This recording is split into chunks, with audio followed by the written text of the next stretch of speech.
World Financial Group offers entrepreneurs from all backgrounds the opportunity to start their own business on a level playing field.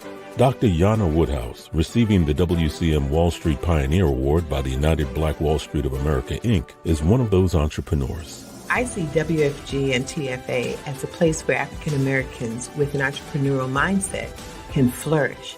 And the bonus, we help families and serve the communities across the country. To learn more about us, go to worldfinancialgroup.com.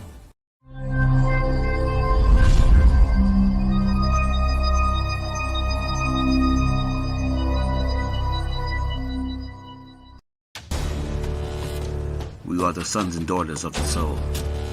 We are resilient and forever forward-thinking.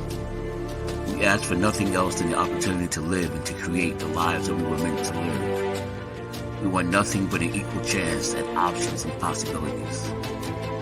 The same possibilities and options to live out our potential as our fellow man. We want to be heard, understood, and expressive in our reality.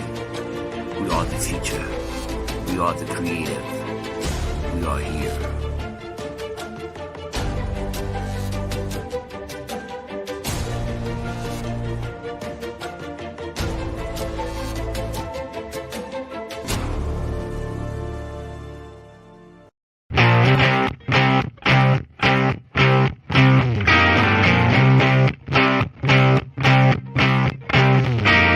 She was told that she couldn't play with the boys. She was told that they were too big, too rough, too strong. She was told to give up her dreams and move on. She was told to just be pretty, be quiet, be a lady. She was told that women had to stay on their side of the court, stay in your lane. Playing and competing with men was insane. She was told that men and women would never be equal. Dreaming like that would only be linked to your mind, to your soul. She never listened. She knew that their thinking was old. She was magic. She is the definition of spirit. She is what champions are made of. She is now.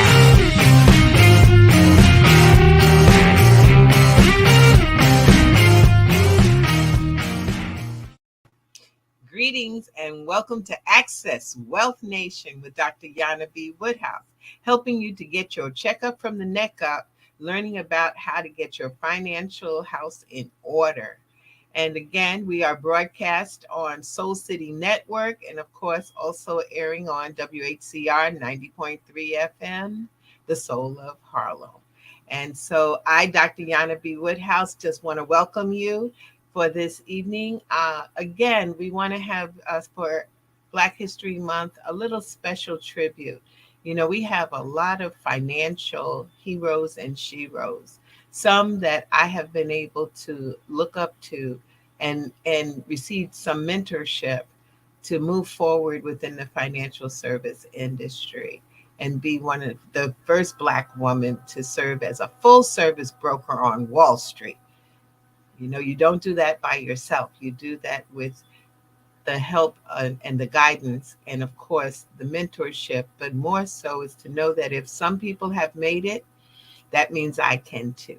So to give a moment of tribute, I decided for this month of February to give a little tribute to some of our heroes and sheroes in the financial service industry.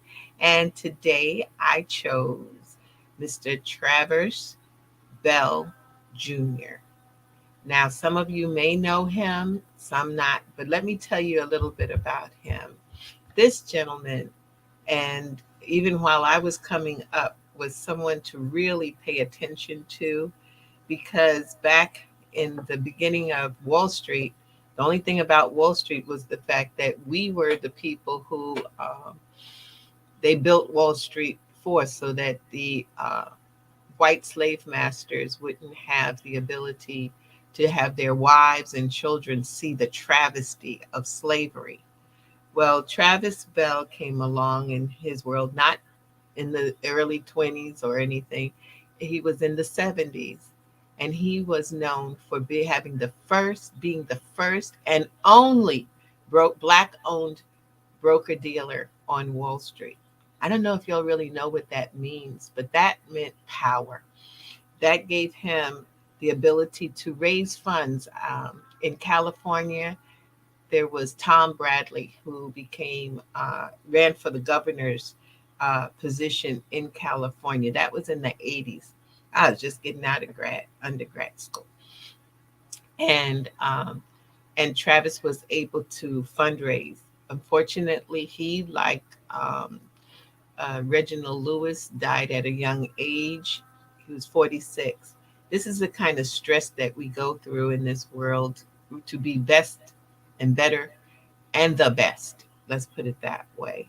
But the thing that I wanted him known for was the fact that he opened up uh, Bell and Associates, and it was Daniels and Bells Incorporated, which was a Wall Street securities firm. And at his death, his firm netted a worth, oh goodness gracious, of $15 million. But he started back in 1971 with a whopping $175,000. That's something to really see the power. The one thing that I wanted to say about him and what I see that we're missing in today's world, and I'm remiss in checking because I wanted to check today to see if the firm was still very active. I believe it is. But what they were able to do was fund Black businesses and taking them to the level of trading and being traded on Wall Street and building venture capital. That's the crux and the nucleus of our exchange, is to bring companies to the market and have them be traded or be a part where the public gets to be a part of the growth of the company, the growth, and of course also the other direction. We won't talk about that. But for the most part, many Black businesses don't get that opportunity to have funds raised for them. Why?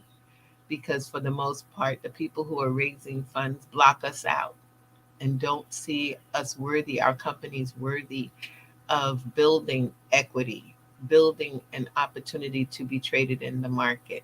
But Travis Bell brought in his company, Daniels and Bell brought many companies and raised capital all across the country. And I think he needs to be noted for it. Also, I don't want to be with his co-founder, Willie E. Daniels. He left the company early. It's interesting that people come into your life and you work with them and you have partnerships with them, just like marriages. They come in and sometimes they need to go because they were just brought in to get you to that level and not necessarily, take you on. So it's like they can bring you to the mountaintop, but they can't let you get to the promised land, take you to the promised land. That's something that you have to do. And so I see and I commend Mr. Travers Bell Jr. for accomplishing that. And also, he also, you might notice the name Bell because he happens to be the father of Darryl Bell. Darryl Bell, that was on a different world. I think he played Roger. But the thing is that he didn't continue his father's legacy, but still, his father created something that we haven't had in our own community, a way by which we can raise funds, build our business. And I'm looking forward to that happening. I'm going to believe that that's what our King brother, Sean Rochester, is doing. And if so, I've been reaching out to him because I want an opportunity for him to come and talk about what he's doing. Because if we don't control our dollars in our community, if we don't build the businesses and add money, it's difficult to get a loan as a person of color, to get a loan from a bank. Yeah, I'm just going to call them out. They take our money. They bring it to we collect it. That's the best way to describe it. We collect it on Sunday in the churches, and then on Monday morning we take it to the bank. And the banks won't even allow us to utilize those funds and build our businesses with it. They block us out. Similar to what happened in Black Wall Street back in 1918, where after they saw us flourish as a community, well, they basically bombed and looted us out. So, we take that. I remember there was a game that was created called the Black Experience, and every one step forward, they took us two steps back. But that's not the way that it's going to be going forward. We have the opportunity to get our financial freedom if we just focus in on it and take our time and stop looking at get rich quick schemes. Work towards stability and building businesses. So I definitely want to commend uh, Mr. Travers. For the longest, I thought his name was Travis, and I'm so glad that I finally got it right. It's Travers Bell Jr., and truly a hero in finance in the Black community. So that takes us to the next level, what I wanted to talk about today, which I thought was really key during this time. We do a lot. We know how to make money. We all know how to make money. Yes, we can either work hard, 3, 4 jobs, and make some money, or build businesses, but we know how to make it. We definitely know how to spend it. Last year, it was 2021, it was known that and recorded that we did $1.6 trillion, that we trillion T in expenses out there, giving other companies our money and getting nothing in return, not even allowing the dollar to last that long in our communities. When we were in Black Wall Street times, a dollar spent in our community would last anywhere from 3 to 5 years. And in today's world, a dollar in our community barely lasts 4 hours, if that long. You see, that's the difference. When you're building your businesses, you need to know that that money circulates in your community. And as it circulates, it builds your community and builds equity. And then when you are able to go to the bank and get assistance because they want to participate in helping you build your business. Why isn't that happening now? Because they're not concerned about us building, they're concerned about making money off of us. And this is where the infamous strategy and concept called the Rule of 72. And in the Rule of 72, we call it almost like a situation of abracadabra. It's like magic. It's interesting. Einstein said that it is the eighth wonder of the world. I think about it all the time, as you see on the screen, the Rule of 72, but it's really about numbers. Numbers don't lie. People do, but numbers don't lie. If you have 2 plus 2, it is going to equal 4. Even if someone says it's equaling 5, it's really equaling 4. So let's talk about this wonderful idea of the Rule of 72 and abracadabra. Here we go. It's not a magic trick, but it's really a mental math shortcut everyone on the earth should know. It is something that if you don't remember anything else that comes out of Access Wealth Nation, remember the Rule of 72. It's the rule of compound interest. How do I make my money double? We want double. And how many doubles can we get? So let's talk about the Rule of 72 and what it really is. You take the number 72 and the interest rate that you're receiving on your money, which is very low in many cases. And this will tell you the time for how long it'll take for your money to double. Okay, this is not like neuroscientists work, but let's look at it. The average, when we look at the average, is not 1% anymore at the bank. It's amazing how we don't ask people how much interest are we getting off of our investments. It's just amazing. But all we do is we know we give our money in the bank and we think that it's safe. Well, not all the time. So let's look at it. If you were getting 1% on your investment, 1 divided into 72 will take 72 years. I don't know about you guys, but 72 years, I don't have that many 72s. I'd like to say that, but I don't. So therefore, we've got to make our money double better. So if you think about this same rule with 1%, if you take your 1% divided into 72, that means that if you put $1 into an investment or the bank at 1%, at 72 years, you're going to have a whopping $2. Now, this should really sort of get you kind of upset. And I'm here to sort of disturb you, but I never disturb without having some kind of solution.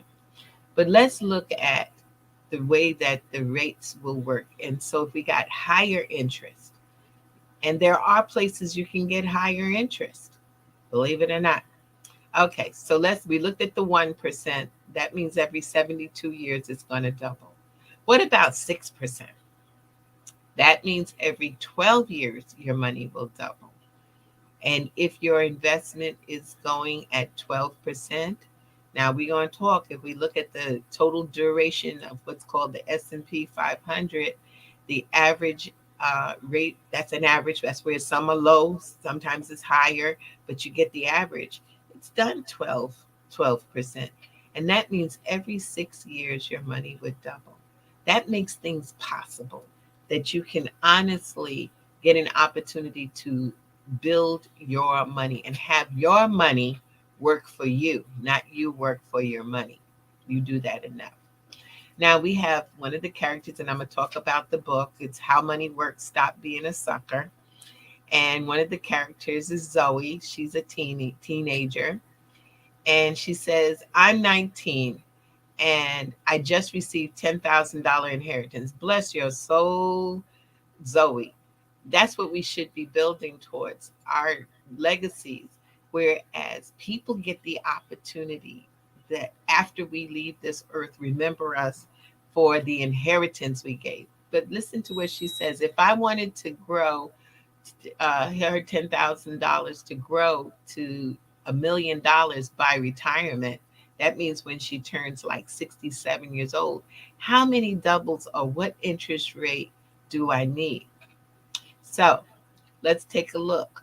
And so you go look at what Zoe's talking about. How many doubles? Well, if you have 1%, at age 67, you almost have one double. You didn't even get a full double. And your $10,000, as you see it here on the screen, would be a whopping 16,000, and you're 67 years old. Okay, so that's one double. Let's go to 6. Now with 6, you get 4 doubles. Now that's a good deal. So at age 31, you get the opportunity to have 20,000. At age 43, because remember we're doing a constant 4 doubles, right? So at age 43, you get 40,000. Age 61, wow, you're at 80,000. And at age 67, you would have 160,000.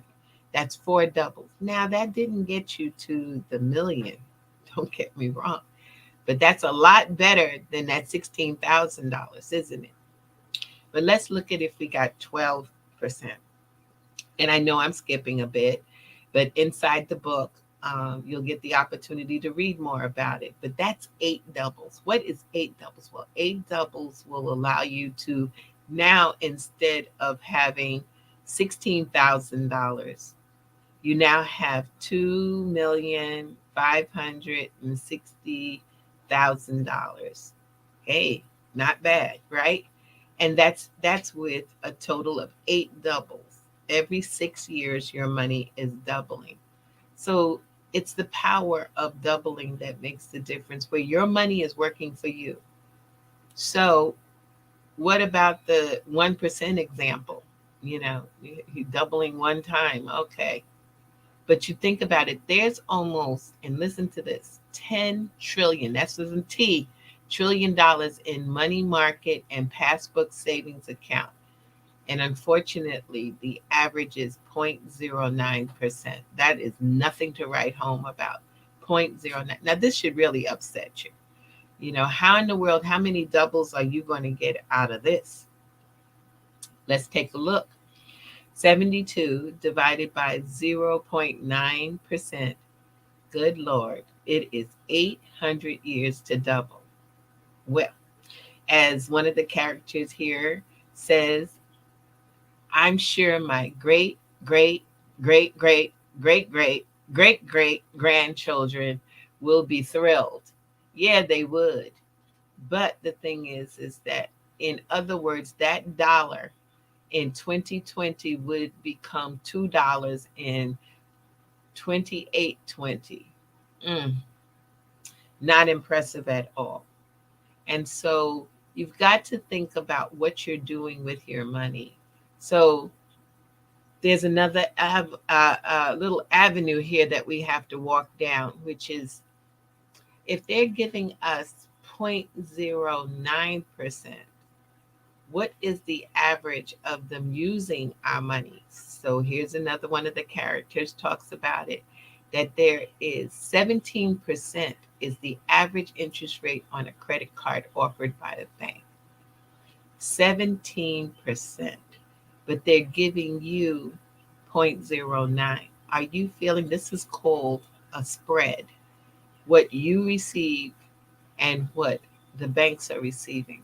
And I challenge anybody to go out to the bank and take whatever, take $10,000, because that's usually the number that the banks are really looking at, where they're supposed to be offering you all of these extra incentives with more interest. 0.09. That's an incentive. Anyway, if you go to the bank and with $10,000 cash and hand it to them, and they give you, maybe they'll be even more extravagant and give you 1%. If that should happen, they take that money and they loan it to other people through credit cards, bank loans, the car notes, houses, mortgage, and it can be up to 17% is the average. If that's the case, your 1% against that 17% means, that means they're making 16%. Think about what that means. That 17% is every 4.2 years to double. So they don't mind giving you a long mortgage. And as this character says, is their money doubles every 4 years and our money doubles every 8 years. Yeah, that's unscrupulous. It's wrong. But that's what we do. And then we think that it's safe. While our interest rates are low, our inflation rates are getting higher and higher. Right now, we're somewhere between 6 and 7% in interest rate in inflation, which means, just in case you didn't know, that's our buying power. And y'all are experiencing it. I know. Let me talk to you a moment about that. You know you're experiencing it. How many of y'all have been to the store recently? Supermarket, to be exact. Don't buy any meat. It's a bad situation. Beets have gone up to 9-10% in cost. Did your paycheck go up to 9 to 8, 10%? I doubt very seriously. Even when they give you a bonus, people say things like Social Security just gave a bonus, a whopping 5%. Wow, not at all. Because inflation is still outpacing it, which means my buying power doesn't allow me to really spend or do what I want to do, or even live at the same level that I've been living at.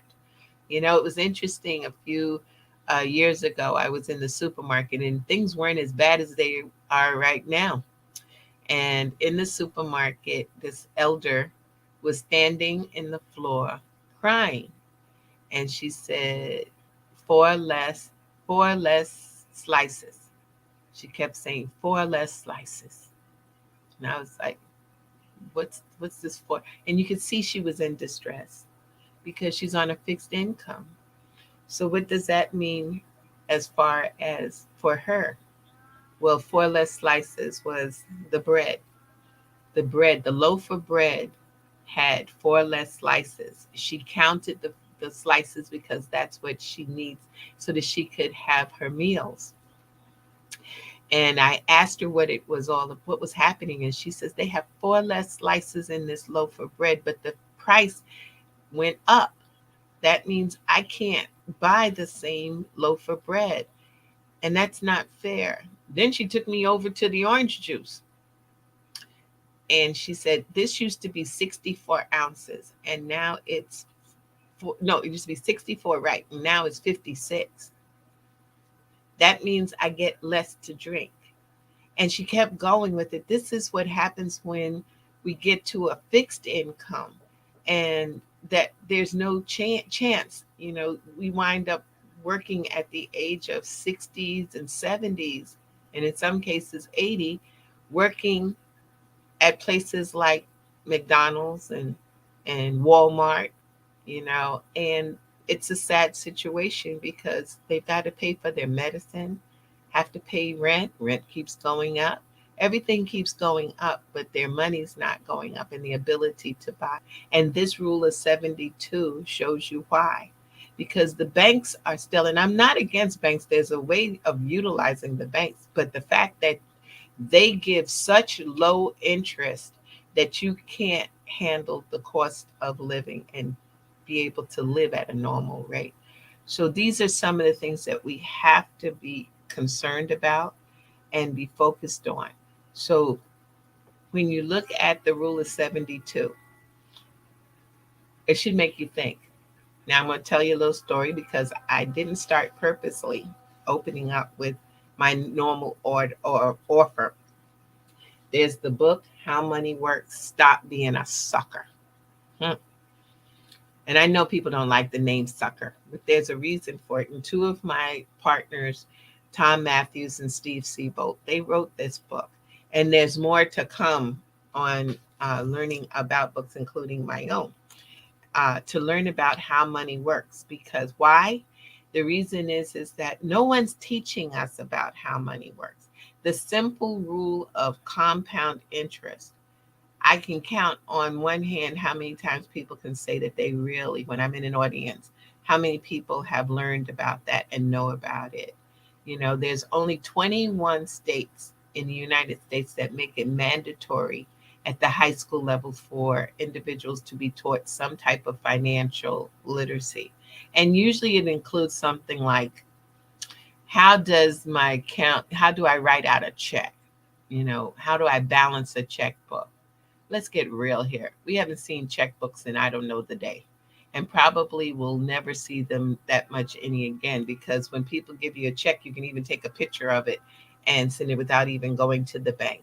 So who needs to learn how to balance a checkbook? We got to keep track of our income on our checking accounts or our savings accounts. That's keeping record. But to really balance a checkbook, that shouldn't be the number one thing. The rule of 72 should be the rules that are taught in the schools immediately. How do I make my money double? And how do I treat when my credit cards are doubling at a faster pace than I am?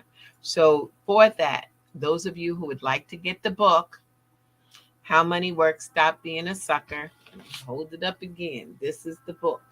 And if you'd like the book, all you have to do is reach out and send me an email to Anaj Enterprises Inc. at gmail.com. That's Anaj, A-N-A-J. I know people think that's Anna J, but it's not. It's Anaj. It's my name spelled backwards. And so Anaj Enterprises Inc. at gmail.com. And make sure you put your address, and we will make sure. Matter of fact, we just sent out a group of books yesterday. And making sure that you read the book. As one of the characters, Carl, says, read the book. It is so important because when you read the book, I had a client who just recently read the book finally after about 3 years. And he was like, do you know about this rule of 72? And I said, yes, I do. The reason why it said stop being a sucker is that it's simple. When you go into the bank, because now a lot of people aren't even going into the bank anymore. Everything's done from home. But when you go into the bank, you'll see, if you get to the teller's unit, look to the left and look to the right. Usually there's a little bowl there, and the bowl is full of lollipops. And many a times those lollipops will say that they are dum dums. There's a lollipop named Dum Dum. That same company that makes Dum Dums makes a lollipop called Smartie. But they didn't put the Smarties up there. Subliminally, they're telling you what they think of you or how you should think. Because if you're dumb enough, that's how they think dumb, that you will put your money in in that financial institution and not look for anything higher, not thinking that it even exists. Why would you do that? Because we don't know. If we know better, we'll do better.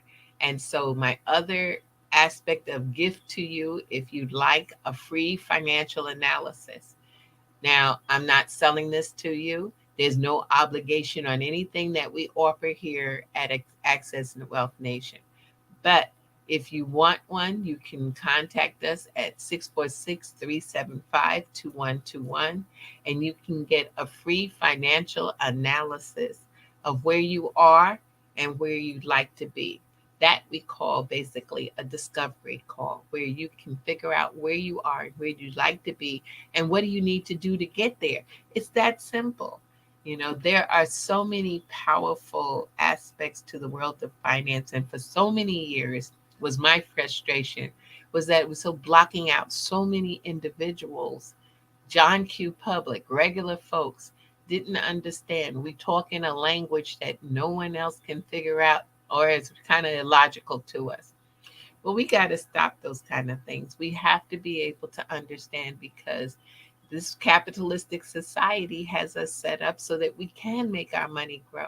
We can take an idea, a simple idea, and we can put, if someone would help us and fund it, like someone like a Travis, as Daniels and Bell Associates, or Travis Bell did, is to help sponsor businesses, build them.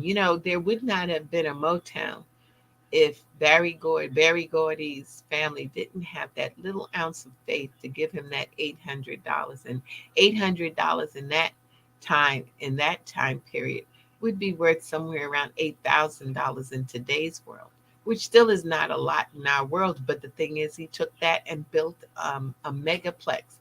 We can have our thoughts and our dreams and have the opportunity to do it. But the thing is that it usually takes some money.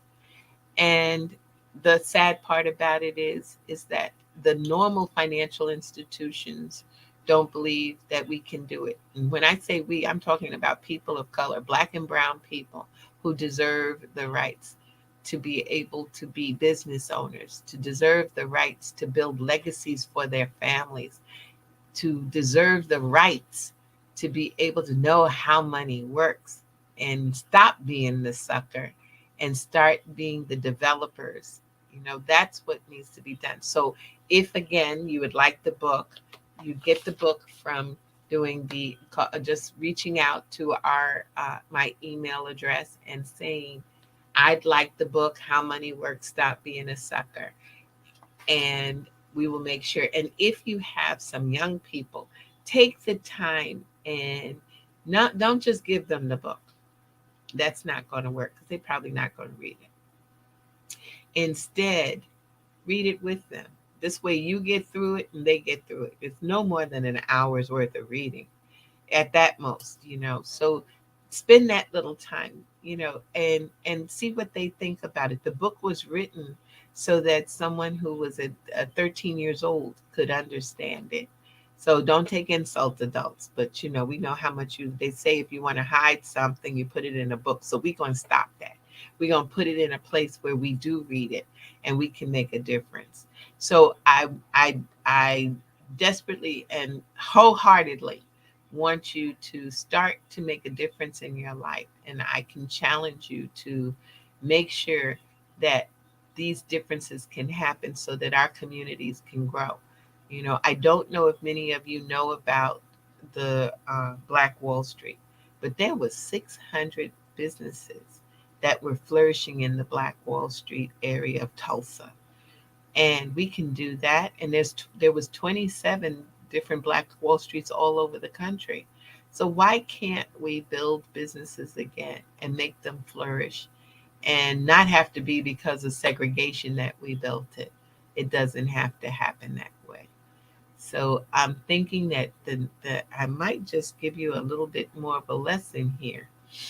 As Carl here, one of the characters in the book, says, I don't know what unscrupulous, poor Carl, he doesn't know what it means, but he says, now I know why banks give customers suckers.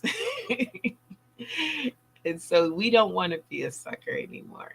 We want to be smarties. And that's why it's so important that we have this crusade to make a difference and to make the how money works work for us and not being a sucker. So that being said, I'm going to close out and give another note to the heroes and sheroes that we've talked about already. We've talked about in the beginning. Reginald Lewis was my first show on a hero. Reginald Lewis was the president and founder and owner of Beatrice, which we know now today, McCall's and Tropicana. And the second was Patricia Roberts Harris, who she was the first the first Black African American woman to be on the board of directors of a Fortune 500 company. You guys, please listen and look up these people.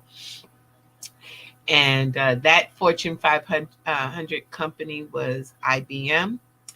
And then today we talk about Travers Bell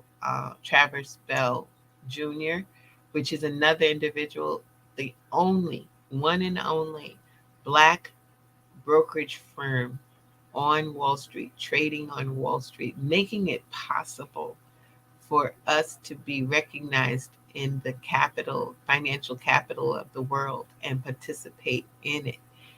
Sometimes we have to make these sacrifices, but it's so important that we do it so we can build our own business and bring financial freedom and stop having to ask people. I mean, when you spend $1.6 trillion in a year and you give this to other people, think about it. We don't have to do it. And that's why I'm going to make the statement, and I believe in it. We don't want to boycott. That's one of the statements that one of our dear friends, Sean Rochester, said. We don't want to boycott other businesses. We just want people to stop boycotting Black businesses. Buy Black and brown. Support them. Support your dollar going into your community. Other communities do it, and they don't call it segregation. They just are supporting their community. So why can't we do the same? We do well by our clients and our customers, and give us an opportunity to do so. So today is a little bit of a shorter show. We will again, we'll be back next Thursday, and we will feature our last visit. This is the only year every 800 years that you have a month like February where you have 4 Mondays, 4 Tuesdays, 4 Wednesdays, Thursdays, Fridays, Saturdays, and Sundays. It's 4 of them.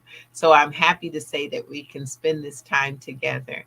And again, remember that Soul City Network is a powerful network because it's where we get an opportunity to tell our stories and tell our people in our community what's going on, what's happening now. So again, thank you so much. I hope you all be safe and see you next week on Access Wealth Nation.